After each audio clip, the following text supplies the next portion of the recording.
Welcome back. आप देख रहे हैं योर स्टॉक और क्योंकि नतीजों का सिलसिला शुरू हो चुका है और ऐसे में मैनेजमेंट्स लगातार नतीजों के लिए हमसे बातचीत करने के लिए जुड़ रहे हैं और आज नतीजों पर बात करने के लिए हमारे साथ महिंद्रा हॉलीडेज के एमडी और सीईओ मनोज भट्ट जुड़ गए हैं। मनोज साहब, आपका बहुत बहुत स्वागत है और धन त्रयोदशी की आपको ढेरों शुभकामनाएं। शुभ अवसर पर आप हमारे साथ जुड़े हैं।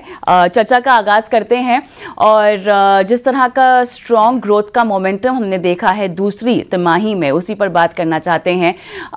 किस तरह से आप फैक्टर्स इस मजबूत ग्रोथ के पीछे साझा करेंगे या उनको पिन पॉइंट कर पाएंगे?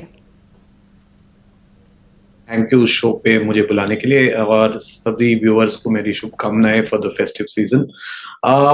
अगर मैं इस क्वार्टर के बारे में बात करूं तो दो तीन की हाइलाइट्स है। तो पहले तो है जो हमारी ऑक्यूपेंसी रही है, जो वो 77.5% है। वो डिस्पाइट हमने रूम्स काफी जुड़े हैं, अबाउट 500 और रूम्स बढ़े हैं compare to same quarter last year. So clearly demand काफी स्ट्रांग है और वो चलता आ रहा है। दूसरी तरीके से देखें तो हमारी about even this quarter 2019 room add किए हमने और 3 रिजॉर्ट्स ऐड किए, तो हमारे मेंबर्स के लिए और लोकेशंस जुड़ गए हैं एंड जिस जहां पर वो हॉलीडेज एंजॉय कर सकते हैं। और लास्टली हमारी मेंबर एडिशन जो है, जो 3500 मेंबर्स और अभी 3,02,000 मेंबर हो गए हमारे, तो जो उसके लिए भी हमारी जो मार्केट डिमांड है वो कंटिन्यू रही है। और ओवरऑल इंडस्ट्री की बात की जाए तो इंडस्ट्री काफी स्ट्रांग पोजीशन में है। अगर ऑक्यूपेंसी देख लें आप या तो फिर जो एवरेज रेट्स है वो दोनों देखें तो काफी ग्रोथ हुई है compare to the same quarter last year. तो overall in a good position from an industry perspective. Manoj, सबसे पहले तो हैप्पी धनतेरस। अंश बात कर रहा हूं। तो मेरा सवाल दरअसल प्रीमियमाइजेशन को लेकर है। आपका फोकस इस पर काफ़ी रहा है, जिस वजह से रियलाइजेशंस भी हम देख रहे हैं कि काफ़ी ऊपर जाते हुए नज़र आ रहे हैं। अगर हम यहाँ पे देखें तो आने वाले ग्रोथ नंबर्स क्या इस तरह से ही मेंटेन रह पाएंगे इसमें?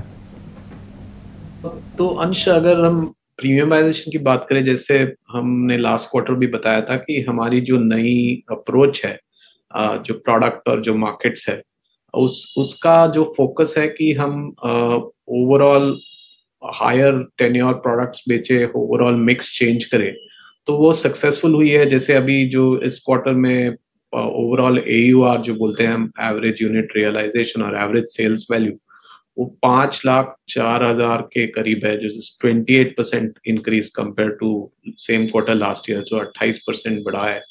तो वो जर्नी हमारी आई थिंक कंटिन्यू रहेगी, ऑल्दो ऑब्वियसली इस तरीके का इंक्रीज नहीं रहेगा, but overall period of time I think journey जो हमारी प्रीमियमाइजेशन की तरफ है वो कंटिन्यू रहेगी। और दूसरा, इसको हम कर रहे हैं कि प्रोडक्ट पोर्टफोलियो चेंज करके और मार्केट्स को चेंज करके, वो भी फोकस रहेगी।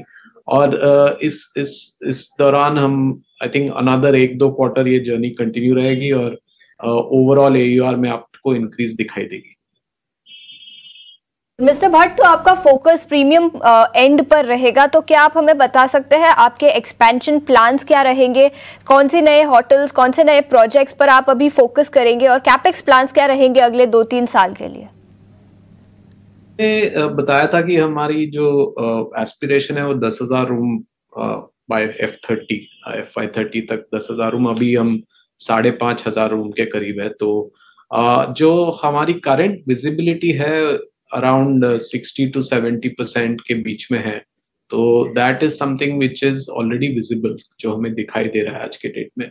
अगर हम दूसरी तरीके से देखें तो बाय दिस ईयर एंड हम और होपफुली 3 और रिजॉर्ट्स और एक एक्सपेंशन होगा, तो ओवरऑल हमारी रूम काउंट बढ़ती रहेगी एंड हमारा जो इस साल का रूम एडिशन होगा वो हमारी हिस्ट्री का हाईएस्ट रूम एडिशन होगा and that is in line with हमारी जो स्ट्रैटेजी है कि एक्सपैंड करें हम इन्वेंट्री।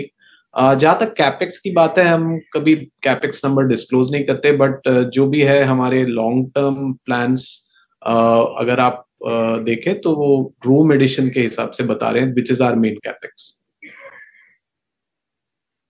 अगला सवाल, क्योंकि हम रेट ऑक्यूपेंसीज की बात कर रहे हैं और यहाँ पर आपने कहा है कि इतिहास में एक नया लेवल जो है वो छुएगा, तो क्या हम कह सकते हैं कि ऑलमोस्ट 90% मार्क के आसपास ये आंकड़ा आता हुआ हम देखेंगे अगली तिमाहियों की, अगर मैं बात करना चाहूँ?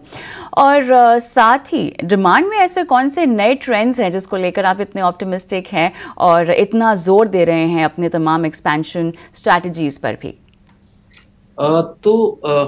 पहले तो हमारा जो ओवरऑल ईयर की ऑक्यूपेंसी है, लास्ट ईयर वाज अबाउट 85%। तो हमारा तो पहला ये गोल है कि वो उसी लेवल पे रखे overall at a full year basis, because ये बिजनेस काफी सीजनल है। सो क्वार्टर 3 काफी स्ट्रांग रहेगा।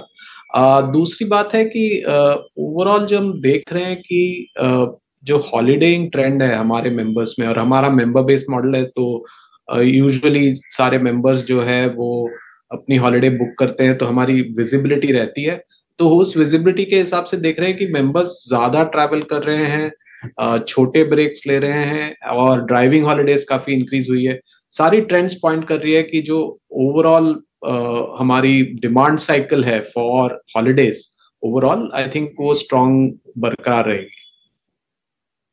चलिए भट्ट साहब, बहुत अच्छा लगा आपसे बातचीत करके। धन्यवाद, आपने शिरकत की और तमाम सवालों के जवाब दिए। Thank you. ऑलराइट, हम रुकेंगे छोटे से ब्रेक के लिए, और ब्रेक के उस पर त्योहारी मौसम का आगाज़ तो हो चुका है। अब ऐसे में आपके सवालों पर भी फोकस किया जाएगा। मार्केट एक्सपर्ट जो हमारे साथ जुड़े हुए हैं उनसे भी बातचीत करेंगे।